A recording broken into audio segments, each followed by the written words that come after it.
c'est plus spécifiquement l'étude de la Torah.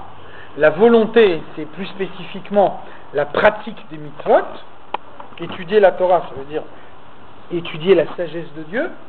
Accomplir les mitzvot, ça veut dire se soumettre à la volonté de Dieu.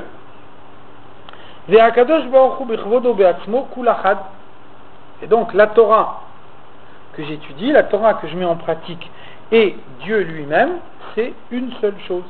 Ki hu ayodea vehu amada vechulu. Moshe katuv le'eil b'shem Rambam.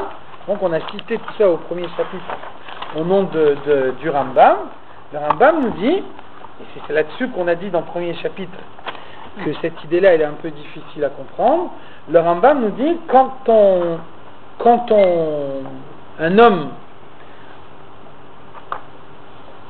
a une activité intellectuelle, alors dans l'activité intellectuelle, il faut distinguer trois éléments. Ayodea, Ayadua, Ve'amada. Yodea, c'est l'homme. L'homme, il est en train d'étudier quelque chose pour essayer de comprendre une idée que pour l'instant il n'a pas comprise. Ensuite, il y a Mada, la science de référence dans laquelle l'homme il va puiser la connaissance que pour l'instant il ne possède pas.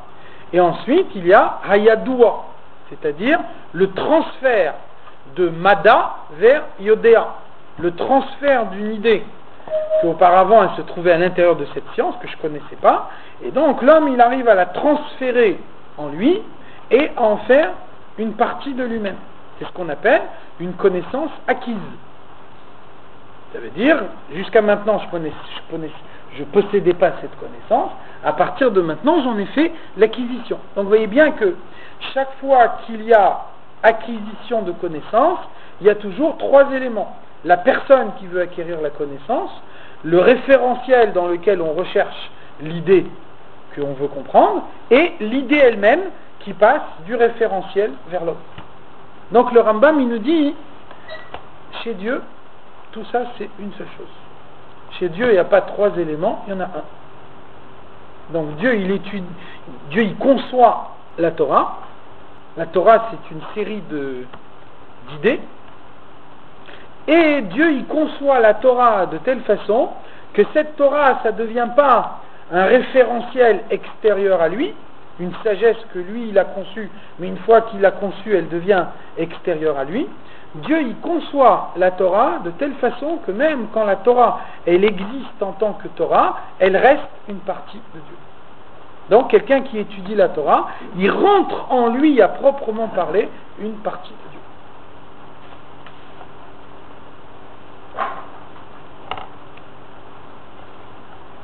Ve'af de Akadosh Baruch Hu nikra En Sof. Là le Tanya de manière implicite pose une question. Dieu il est En Sof, Dieu il n'a pas de limite. Donc en apparence, si on dit Dieu il est infini, Dieu il n'a pas de limite, alors comment c'est possible que Dieu qui est infini, il va s'exprimer sous la forme d'une Torah que je suis capable d'étudier, que je suis capable de comprendre, et donc de rentrer en moi. Je peux arriver à dire, cette idée-là de la Torah, je l'ai bien comprise. Si on me dit maintenant, cette idée-là de la Torah c'est Dieu, ça veut dire qu'il y a une partie de Dieu que j'ai rentrée totalement en moi. On voit le caractère infini de Dieu. Donc, Ve'av de Akadosh Baruch Hu nikra En Sof, bien que Dieu n'a pas de limite, Ve'ligdulato en cheker, que on ne peut pas percevoir la grandeur de Dieu, elle nous dépasse complètement, Ve'let marchavat fisa beklal, que nos pensées ne sont pas conçues pour pouvoir concevoir Dieu. Verset il dit Kilo marchevotai marchevotechem, mes pensées ne sont pas vos pensées. Ça veut dire que qu'est-ce que ça veut dire mes pensées ne sont pas vos pensées? Ça veut dire que quand on emploie le mot pensée, on réfléchit à ce que fait dans la personnalité de l'homme la pensée. Par contre, la pensée de Dieu, elle n'a rien à voir avec la nôtre. Alors donc, si la pensée de Dieu, elle n'a rien à voir avec la nôtre, pourquoi on l'appelle pensée? parce qu'on n'a rien dans notre vocabulaire qui soit suffisamment proche pour la définir d'une façon plus précise. Donc c'est ce que le Rambam il veut nous dire. Il faut retraduire chaque mot de la Torah. Quand la Torah nous dit la pensée de Dieu, elle veut dire ce qu'il y a chez Dieu que nous ne comprenons pas du tout, mais qu'en réalité, dans notre personnalité à nous, ce qui représente ça le plus clairement, c'est notre pensée. Vous voyez, le détour du langage pour pouvoir exprimer ça dans une façon plus... Quand on dit la main de Dieu est tombée en Égypte, ça veut dire la main pour un homme, c'est sa manière d'agir. Donc ça veut dire la main de Dieu s'est abattue sur l'Égypte, ça veut dire ce qui représente chez Dieu la manière dont il a d'intervenir dans le monde, que nous on n'a pas du tout l'équivalent dans notre personnalité, mais pour nous ce qui est le plus approchant de ce que Dieu il a fait en Égypte, c'est la main. Donc on va dire Yad Hashem. Mais vous voyez que systématiquement on emploie des approximations. Quand on parle de Dieu, on parle de choses qu'on ne comprend pas, qu'on ne peut pas comprendre, parce que ça dépasse nos capacités de compréhension. Et donc, on essaye de trouver dans nos références à nous quelque chose qui dépasse nos références. Ça, c'est les fameuses questions stupides qu'on pose toujours, du genre est-ce que Dieu il peut créer une pierre suffisamment lourde pour ne pas la porter lui-même? Parce que si on dit qu'il ne peut pas créer une pierre suffisamment lourde pour qu'il ne puisse pas la porter lui-même, à ce moment-là, c'est qu'il n'est pas Dieu, puisqu'il y a quelque chose qui est impossible. Donc vous voyez la stupidité de la question, ça veut dire que j'enferme Dieu dans mon référentiel à moi. Alors qu'en réalité, Dieu, je ne peux pas exprimer Dieu dans mon référentiel à moi. Donc normalement, comment on devrait raisonner, comment la Torah elle raisonne? La Torah elle nous dit, commence par réfléchir à Dieu. Dieu il est infiniment plus haut que ce que nous on peut comprendre. Donc une fois que tu as compris que Dieu il est infiniment plus haut que ce que nous on peut comprendre, recherche dans ta personnalité à toi ce qui décrit le mieux la manifestation de Dieu dans le monde, mais en sachant que c'est juste une approximation, que c'est juste une image, parce que la compréhension véritable, elle t'échappe totalement, tu pourras jamais la saisir. Alors que poser ce genre de questions, vous voyez que c'est raisonner exactement à l'inverse. C'est de dire, je prends mon référentiel à moi, je privilégie mon référentiel à moi, et ensuite je prends Dieu qui est infiniment au-dessus de tout ça, et je l'enferme dans mon référentiel à moi. J'ai une petite boîte, je veux mettre dedans la grande boîte, et tant que tu m'as pas expliqué comment je mets la grande boîte dans la petite boîte, je reste avec la petite boîte en essayant de mettre la grande boîte dedans. Vous voyez que la question par elle-même, elle n'a pas de sens. Mais ça marche pareil pour la compréhension. Donc quand on dit qu'on a compris un sujet de la Torah, ça marche pareil. Qu'est-ce que ça veut dire? Ça veut dire que dans la compréhension de la Torah, il faut distinguer deux choses. Le Shnei Luchot Abrit nous dit la Torah medaberet ba'elionim veromezet ba'tartonim. La Torah, elle fait allusion à des choses spirituelles qui nous dépassent complètement. Et comme nous, on n'est pas capable de comprendre les processus spirituels, donc la Torah, elle cherche ce qui représente pour nous la meilleure façon de le comprendre. Donc elle décrit un processus matériel. Donc ça veut dire qu'on a compris l'essence de la chose, on ne pourra jamais le comprendre. Voilà, par contre, à partir du moment où la Torah elle a décidé de choisir cette image matérielle, au moment où j'ai compris l'image matérielle, alors je peux vraiment dire que j'ai compris quelque chose. C'est le top de la compréhension pour Bien nous. sûr. Ça dépend de la personne aussi. Si quelqu'un il maîtrise le sort de Shorashim, la langue de Shorashim. Alors avec tout ce qu'un homme il pourra maîtriser, on ne pourra jamais dire qu'il a réellement compris. Donc c'est vrai qu'il y a des différences entre les hommes. C'est vrai qu'il y a des gens qui ont une compréhension plus approximative, des gens qui ont une compréhension plus approfondie. Maintenant, même la compréhension la plus profonde qu'on peut imaginer, elle reste complètement négligeable devant la véritable compréhension de Dieu. On peut dire que l'action, c'est au plus haut niveau de la compréhension. Alors, ça veut dire que l'action, c'est l'aboutissement du processus de la compréhension. Ça veut dire que l'adéquation entre l'action et la compréhension, elle permet que la compréhension soit véritable. On a dit qu'il y a ici un processus pensée, parole, action. Ça veut dire que si le processus il se déroule normalement, quand on arrive à la fin du processus, là on peut en déduire que le processus est bien passé depuis le début. Si le processus il s'interrompt au milieu, ça veut dire qu'il y a une faille quelque part. Là on ne sait pas où elle est la faille. Donc c'est en ça que l'action elle intervient sur la compréhension. Ça veut dire que si j'ai réellement compris, je dois arriver à éprouver un sentiment en conséquence. Si j'éprouve le sentiment en conséquence, alors je vais avoir l'action en conséquence. Donc lorsque je peux constater l'adéquation entre l'action et la compréhension, c'est là que je peux dire rétroactivement que la compréhension était véritable. Par contre, si l'action elle correspond pas à la compréhension, alors c'est pas seulement que l'action n'est pas conforme, c'est que même la compréhension elle-même n'est pas conforme. Ça veut dire que si on est défini, sans comprendre pourquoi on est défini, on n'a pas, je dirais, on n'est pas arrivé à l'aboutissement total. C'est un peu l'utilisation de On a même vu que...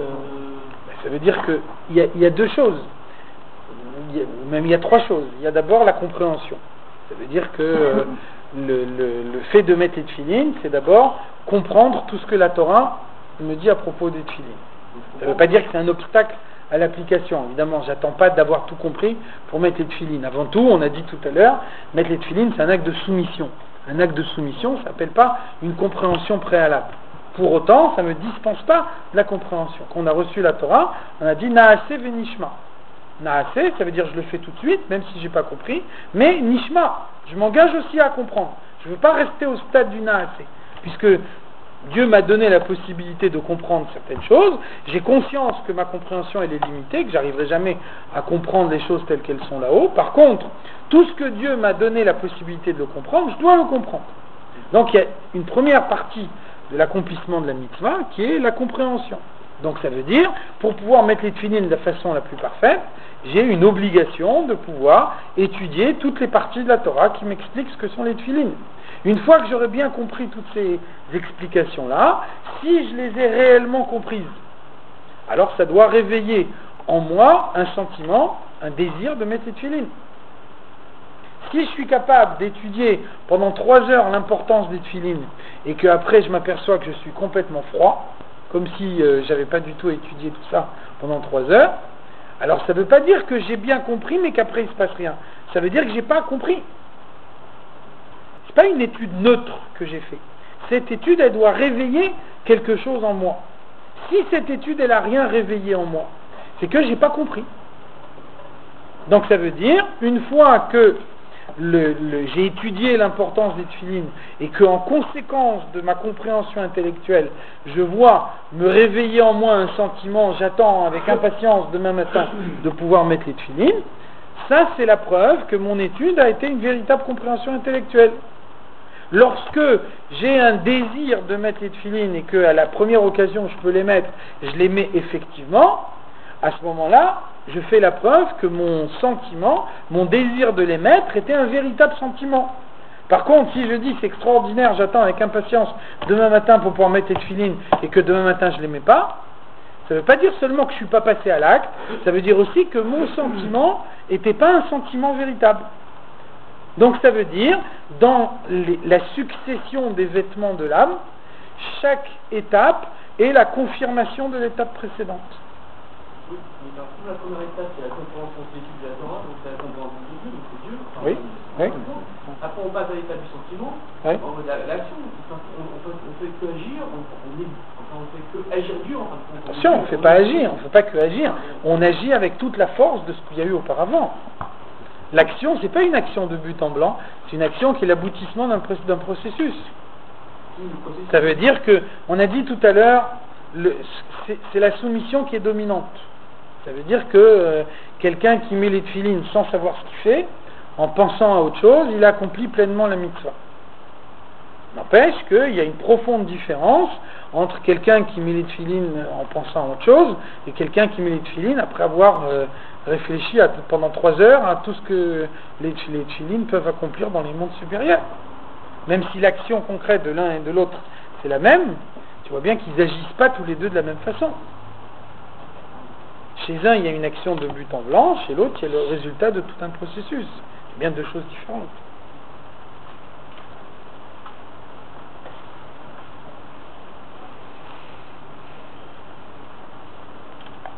Donc, c'est la question que le Tanya il pose ici. Dieu, il est infiniment plus haut que notre compréhension. Donc là, on multiplie tous les exemples pour voir à quel point Dieu il nous est totalement inaccessible. L'Igdulato Encheker, la grandeur de Dieu, il nous échappe totalement. Donc non seulement Dieu lui-même, mais même sa grandeur. Sa grandeur, ça veut dire quelque chose qui est extérieur à lui. Un caractère extérieur de Dieu. Même ça, ça nous échappe. Let Marsha Tfisa Beklal, nos pensées n'ont pas été conçues pour saisir la pensée de Dieu. Vechen Birtsono Vechokmato, comme on ne peut pas concevoir Dieu lui-même, on ne peut pas non plus concevoir sa volonté, on ne peut pas non plus concevoir sa sagesse. Kedirtiv, le verset il dit En cheker litvunato. Il est impossible de rechercher la sagesse de Dieu, de pouvoir s'imaginer qu'on va comprendre Dieu réellement. Uktiv, un autre verset nous dit Achoker eloka timatse, avec un point d'interrogation.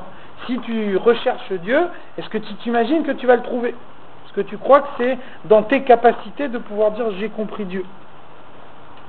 Uktiv, et le verset nous dit Kilo marchevota et marchevoterem, nos pensées ne sont pas, vos pensées ne sont pas mes pensées, c'est-à-dire tout ce que vous pouvez avoir, c'est uniquement quelque chose d'approchant, quelque chose qui est une approximation par rapport à ce qui existe chez Dieu. Mais donc c'est clair que ce que Dieu il a en lui, ça nous échappe totalement.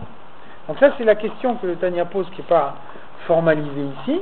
Comment est-ce qu'on peut dire que quand on étudie la Torah, on rentre Dieu en nous, alors que Dieu il nous échappe totalement? Comment on peut dire que quand on met en pratique une mitzvah, alors Dieu s'introduit dans l'action concrète que le corps il est en train de faire, alors que Dieu il nous échappe totalement? Alors la raison, la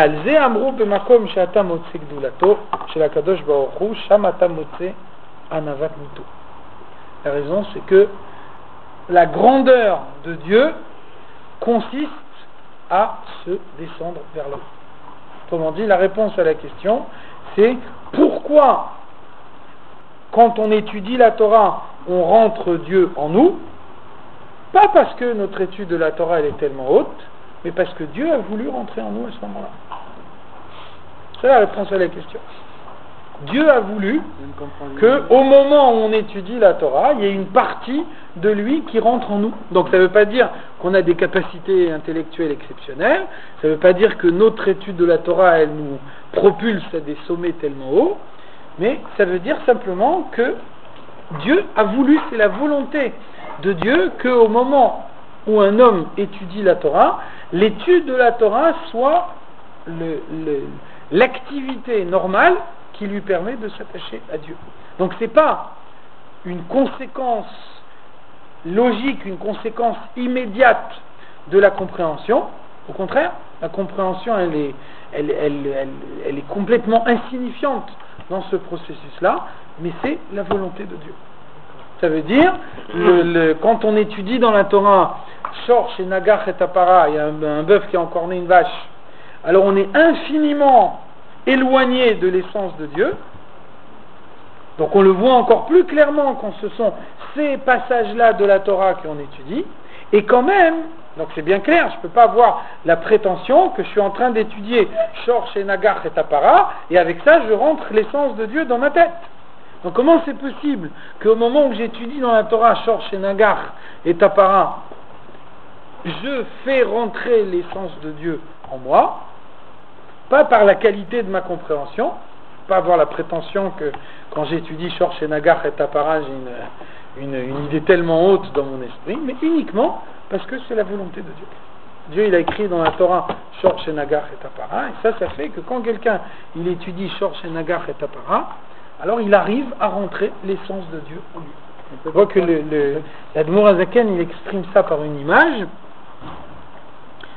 L'Admour Azaken il nous dit, on imagine un Chacham Gadol et un Ish Pashut. Imagine quelqu'un qui est un immense sage et quelqu'un qui est un homme très simple. Et donc l'Admour Azaken, il nous dit, les deux, ils vivent dans deux mondes différents. Le Chacham Gadol, c'est quelqu'un qui vit dans le monde de la Chokhma. Et donc, pour quelqu'un qui vit dans le monde de la Chokhma, quelqu'un qui ne possède pas la Chokhma, c'est quelqu'un d'insignifiant. De même, le Ish Pashut, c'est quelqu'un qui est éperdu d'admiration devant la grandeur du Chacham Gadol.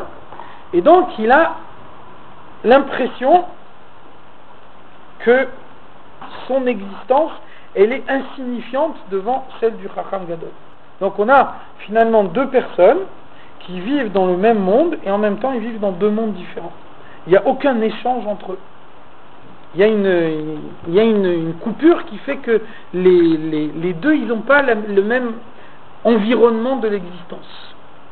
Et puis, tout d'un coup, le Chacham Gadol, il va demander au Ish Pashut de lui rendre un service quelconque. L'envoyer faire une course pour lui.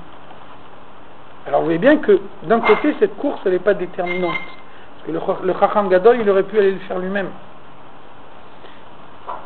Ça veut dire que finalement le Chacham Gadol qui charge le Ish Pashut de faire quelque chose qu'il aurait pu faire lui-même, intrinsèquement ça s'appelle un non-événement. C'est rien passé, puisque ce qu'il lui a demandé à lui, il aurait aussi bien pu le faire lui-même.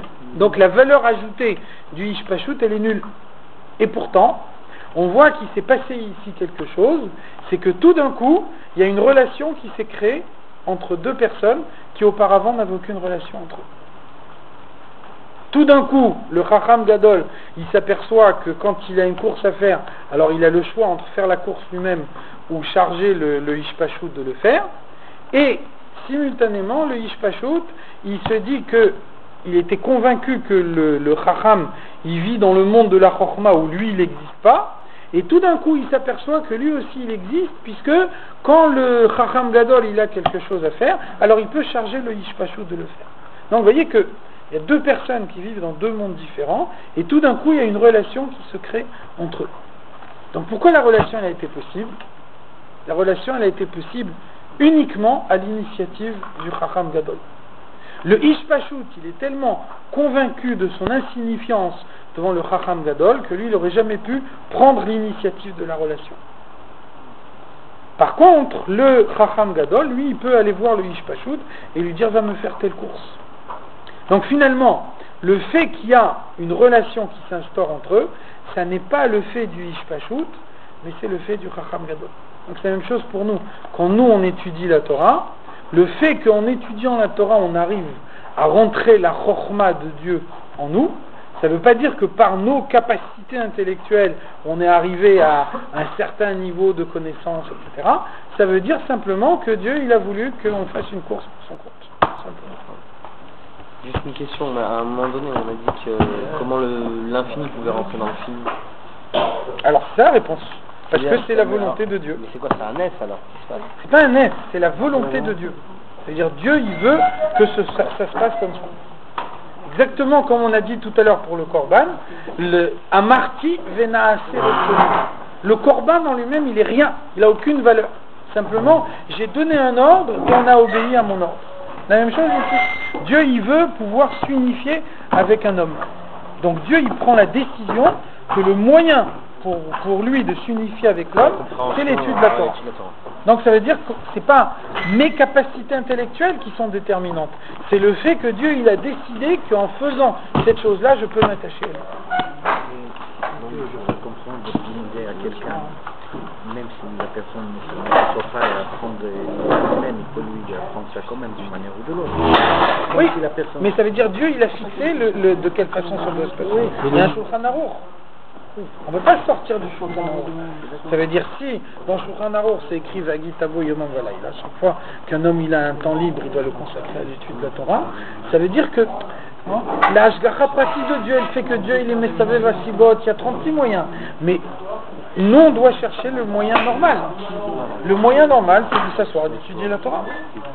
Le moyen normal, c'est d'appliquer la mitzvah telle que la mitzvah est écrite dans Shulchan Aruch. Après, Dieu, il peut faire d'autres choses. Puisqu'on a raté la première fois, Dieu, il va donner une deuxième occasion. Ça, c'est une affaire de Dieu. Quand nous on raisonne, nous on peut raisonner qu'en fonction de ce qui est écrit dans le Shulchan Aruch. Shulchan Aruch, il nous dit, tu veux rencontrer Dieu, il faut étudier la Torah. Tu veux étudier la Torah, ça veut dire chaque fois que tu as un instant libre, il faut consacrer cet instant libre à l'étude de la Torah. Donc nous on ne peut pas sortir de ça. Mais à un moment donné, le niveau d'unification il est différent par rapport aux personnes. Alors là, on parle de l'unification au moment même de l'étude. Et ça, c'est identique pour tout le monde. Ça, c'est identique pour tout le monde. Ça veut dire que, par exemple, un Talmid Chacham, pourquoi un Talmid Chacham, c'est quelqu'un qu'on honore même quand il n'est pas en train d'étudier, c'est parce que lui, il a emmagasiné beaucoup de connaissances de la Torah, et donc, même au moment où il n'est pas en train de se consacrer à l'étude, toutes ces connaissances, elles sont en lui. Là, il y a une différence entre un Talmid Chacham et quelqu'un qui n'est pas un Talmid Chacham. Lui, il est unifié en permanence. Lui, il a su rentrer tellement de choses en lui que chaque fois qu'il agit, il agit en fonction de la Torah qu'il a acquise. Maintenant, même pour quelqu'un qui n'est pas un Talmid Chacham, quelqu'un qui est un Amaharetz, au moment même où il étudie la Torah, à l'instant précis de l'étude, dans la mesure où il arrive à évacuer toutes les idées qu'il a dans son esprit et qu'il est concentré sur la Torah qu'il est en train d'étudier, il est parfaitement unifié à Dieu. Comme le Talmud. Bien sûr. Au moment de l'étude, il n'y a pas de différence.